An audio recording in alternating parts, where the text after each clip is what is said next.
প্রিয় দেশবাসী, কোটা আন্দোলনের সুযোগ নিয়ে এখন বর্তমানে কিছু সংখ্যক লোক তারা এখন বলে যে আমরা মুক্তিযোদ্ধা, বয়স 25, 30, 40, তারা বলে মুক্তিযোদ্ধা, দেশ স্বাধীন করছে। এ কুত্তার বাচ্চা, মুক্তিযোদ্ধা কি কি জিনিস জানিস?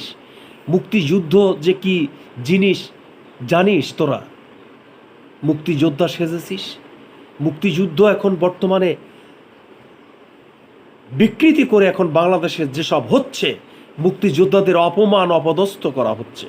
কোটা আন্দোলন মুক্তিযোদ্ধাদের বেশ ভালো একটি আন্দোলন, মুক্তিযোদ্ধাদের জন্য কোটা থাকবে না ভালো, কিন্তু সেই মুক্তিযোদ্ধা কেন্দ্রিক কোটা আন্দোলন সমস্ত সব মিলে বাংলাদেশের এখন বর্তমানে সর্বোপরি সর্ব জায়গায় কিছু কিছু আলেম ওলামা আছে, এই কুত্তার বাচ্চারা বিভিন্ন সভা মঞ্চে মুক্তিযোদ্ধা দাবি করে এবং মুক্তিযোদ্ধা সংক্রান্ত